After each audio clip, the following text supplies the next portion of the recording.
मी सुरेखा तुमचं सर्वांचं माझ्या चॅनलवरती स्वागत करते। आपण एक ढोकळाचा प्रकार बघूया। त्यात मी स्वीट कॉर्न घातलेले आहेत, मक्याचे दाणे। तर ते मुलांना मका खूप आवडतो, तर मधल्या वेळेच्या खाण्यासाठी आपण देऊ शकतो किंवा चहावर ॲज अ स्नॅक्स म्हणून पण खाऊ शकतो किंवा स्टार्टर म्हणून जेवणात देऊ शकतो। तर तुम्ही ते बघा। आपल्याला स्वीट कॉर्न ढोकळा बनवायचा आहे, त्यासाठी आपल्याला 1 कप स्वीट कॉर्न लागणार आहे, मक्याचे दाणे, 1 कप रवा आहे, बारीक रवा आहे। जाड असताना तुम्ही थोडंसं मिक्सरमध्ये फिरवून घेऊ शकता। अर्धा कप दही आहे, थोडंसं आंबट दही आहे, आणि या 2-3 मिरच्या आहेत, आल्याचे तुकडे आहेत, पाव कप बेसन आहे, एक सपाट चमचा मीठ घातलं आहे, तुम्ही कमी जास्त करू शकता, थोडीशी हळद आहे, पाणी लागणार आहे आणि इनो लागणार आहे। आणि फोडणीसाठी आपल्याला तेल, मोहरी, तीळ, कढीपत्ता, मिरची आणि हिंग लागणार आहे। हे अर्धा कप दही आहे, तर ते आपण व्यवस्थित फेटून घेऊया।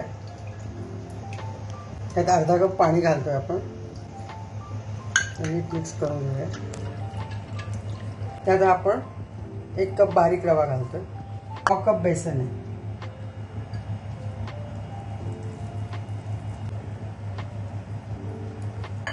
रवा मुरतोय तोपर्यंत आपण स्वीट कॉर्न वाटून घेऊया। मिरची आणि आलं पण घालतोय, एकत्रितपणे वाटून घेऊया। पाणी घालायचं नाही, फक्त मी 1 चमचाभरच पाणी घालते आणि वाटून घेते। हे फार बारीक वाटलेलं नाही, आपण थोडंसं रवाळच आहे, तर आपण आता हे वाटलेलं दह्याच्या मिक्सरमध्ये घालूया।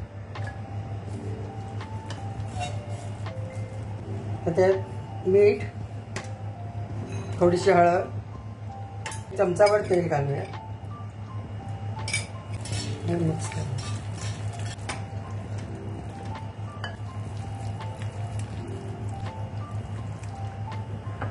परत आपण झाकून ठेवूया। त्या प्लेटला आपण तेल लावून घेऊया।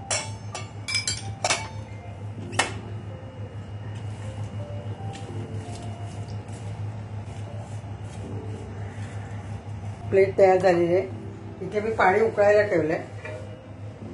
पाणी उकळलं की आपण इनो घालून प्लेटमध्ये ठेवूया।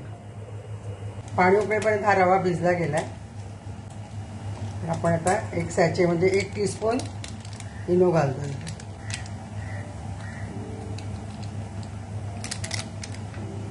थोडंसं इनो ॲक्टिवेट व्हायला आपण थोडं पाणी घालतो, 1 चमचाभर।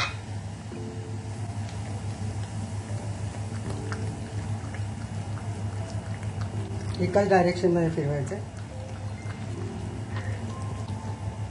आता हे ग्रीस केलेल्या प्लेटमध्ये काढून घ्या।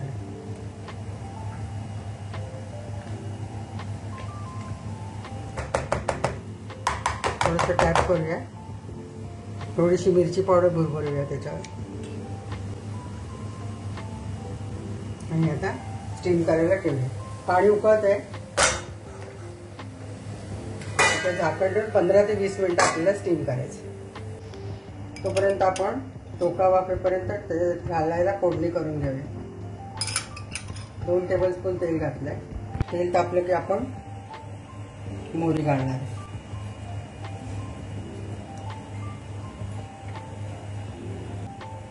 हिंग घालतोय, मिरच्या,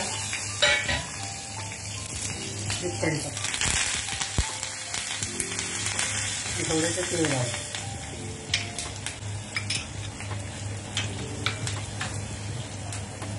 गॅस बंद केलाय, फोडणी झालेली आपली। 20 मिनिटं झालेली आहे, तर आता आपला ढोकळा तयार झालेला आहे। तर त्याला आपण काढून थोडंसं थंड करूया आणि मग त्याचे वड्या करूया। असा आपला स्वीट कॉर्न ढोकळा तयार झालेला आहे, मक्याचा ढोकळा। किती मस्त रंग आलाय बघा। तर मी थोडीशी कोथिंबीर घातलेली आहे आणि आता मी वरती फोडणी घालते।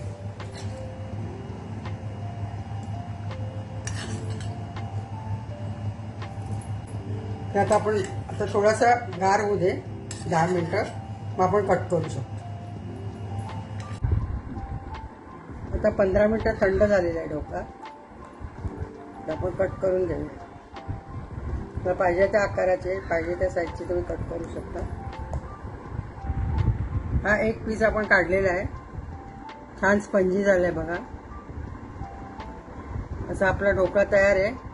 तर आपण प्लेटिंग करूया. असा हा आपला स्वीटकॉर्न ढोकळा, मक्याचा ढोकळा तयार झालेला आहे. खूप टेस्टी झाला आहे. तुम्ही करून बघा. सोपा आहे, लवकर होतो, स्पंजी आहे. तर तुम्ही करून बघा. त्याच्यावर मी हिरवी चटणी आणि चिंचेची चटणी सर्व केलेली. तर तुम्ही करून बघा. कसा होतो ते मला सांगा. करून मला फोटो पण पाठवा. तर तुम्ही माझ्या चॅनलला लाईक करा आणि सबस्क्राईब करा आणि ही रेसिपी सगळ्यांना शेअर करा.